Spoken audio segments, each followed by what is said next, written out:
अगर आपकी पत्नी आपके खिलाफ एफआईआर दर्ज करवाती है और आपको पूरा यकीन है कि ये केस झूठा है, तो आगे आपके साथ क्या-क्या हो सकता है? आज की इस वीडियो में हम यही सब समझेंगे। तो आज का ये वीडियो आपको डराने के लिए बिल्कुल नहीं है, बल्कि अगर आप कानून को शांत दिमाग से समझ लें, उसकी सच्चाई जान लें, तो आगे क्या-क्या हो सकता है और आपको क्या करना चाहिए, इसका एकदम सही रास्ता आपको खुद ब खुद दिखाई देने लगेगा।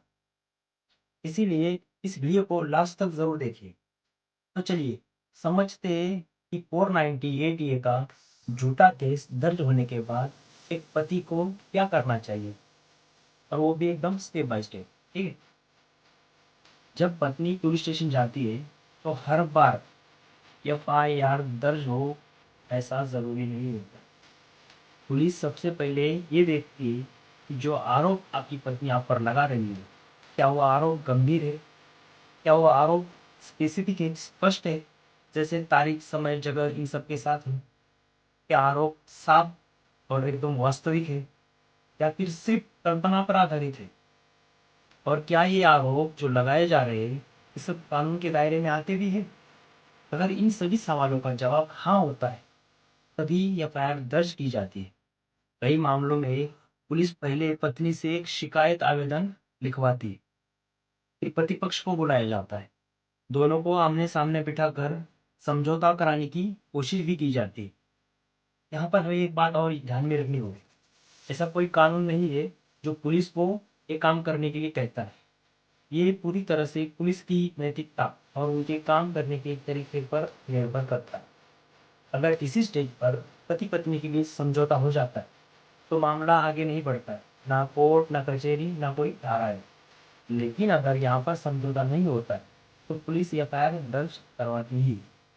आमतौर पर जो बेसिक धाराएं लगती है, वो एक भारतीय न्याय संहिता की धारा 85, जो पहले 498 हुई थी, यानी दहेज के लिए प्रताड़ना, केस के हिसाब से, या फिर वकील के कहने पर इसमें और भी धाराएं जुड़ सकती है। आजकल वकील ज्यादा से ज्यादा धाराएं लगवाने पर ही जोर देते हैं, ताकि वो बाद में अपनी मनमानी कर सके। इस दौरान पत्नी के स्त्रीधन यानी दहेज के नाम पर मांगे गए सामान पर भी कार्रवाई हो सकती है। पत्नी जो सामान मायके से लाई थी, जैसे गहने, कपड़े या फिर अन्य जो भी चीजें होती है, पुलिस पति पक्ष से वो सारा सामान पुलिस स्टेशन में जमा करवाती है, उसकी लिस्ट बनाकर पत्नी को सौंप देती है। ये एक पूरी तरह से लीगल प्रोसेस है, इसमें डरने वाली कोई बात नहीं है। अब समझते हैं कि एफआईआर दर्ज करने के बाद पुलिस का अगला कदम क्या होता है। एफआईआर दर्ज होने के बाद पुलिस सबसे पहले पत्नी का स्टेटमेंट लेती है। उसके बाद उसके पास जो मौजूद सबूत है और उसके जो भी गवाह होते हैं, उनके नाम रिकॉर्ड में लिए जाते हैं। अब सवाल आता है, पति पक्ष को नोटिस मिलेगी या फिर सीधा गिरफ्तारी होगी? सुप्रीम कोर्ट के अरनेश कुमार वाले जजमेंट में साफ कहा है कि जिन अपराधों में सजा 7 साल से कम है, जैसे धारा 85 यानी 498 ए या फिर 406, उनमें पुलिस अब अभी सीधा गिरफ्तार नहीं कर सकती। पुलिस को पहले सीआरपीसी की धारा 41 ए या फिर बीएनएसएस की धारा 35 के तहत नोटिस देना जरूरी है।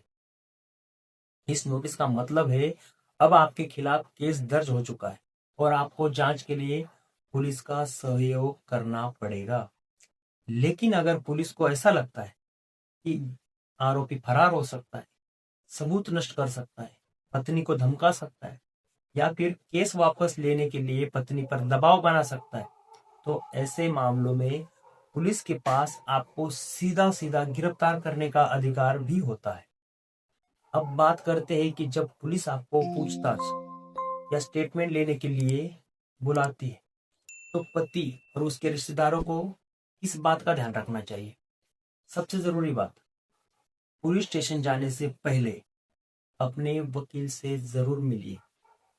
अपनी पूरी स्थिति, जो भी पूरी घटना है, उसका सारा घटनाक्रम एकदम सच सच वकील को बता दीजिए, जो भी हुआ जैसे हुआ, क्योंकि स्टेटमेंट देते समय ऐसी कोई भी बात, ऐसी कोई भी गलती मत करना जो भविष्य में आपके खिलाफ ही इस्तेमाल हो जाए। और एक और बड़ी बात, पुलिस वालों से बात करते समय शांत और सम्मानजनक व्यवहार रखिए, क्योंकि एक बात याद रखो, पुलिस अपनी ड्यूटी कर रही। यहाँ पर आपके दुश्मन पुलिस नहीं है, आपके अपने आप के दुश्मन है, और उन्हीं के कारण आज आप यहाँ पर। अब रिश्तेदारों की बात करते, अक्सर देखा गया है कि पत्नियां इस केस में पति के माता पिता, उसके भाई बहन या फिर दूर के रिश्तेदारों तक के नाम भी डाल देती, ताकि पति को ज्यादा से ज्यादा कमजोर बनाया जाए।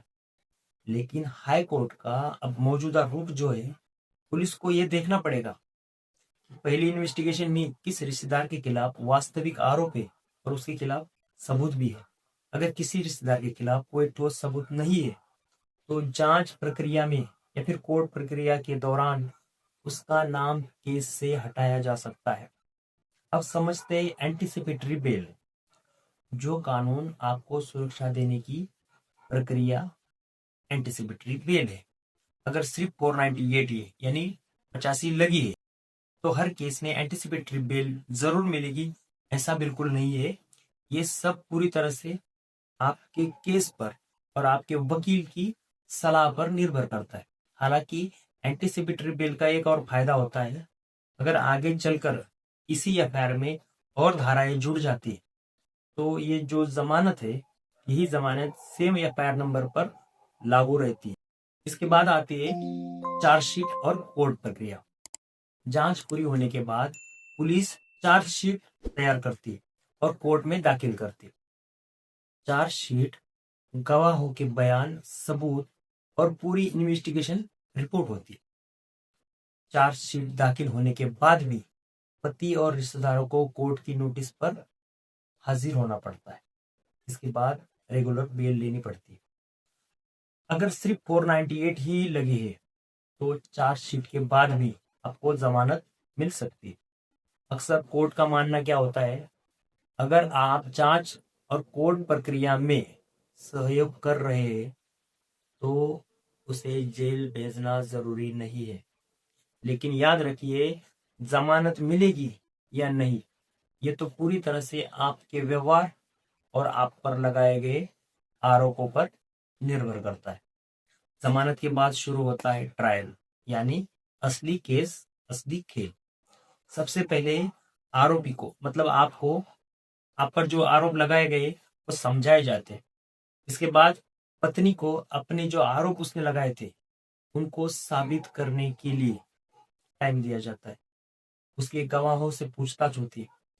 कानून के अनुसार आरोप साबित करने की जिम्मेदारी पूरी तरह से शिकायतकर्ता यानी पत्नी की होती है। फिर आता है डिफेंस यानी पति पक्ष। पति की ओर से सबूत और गवाह पेश किए जाते हैं।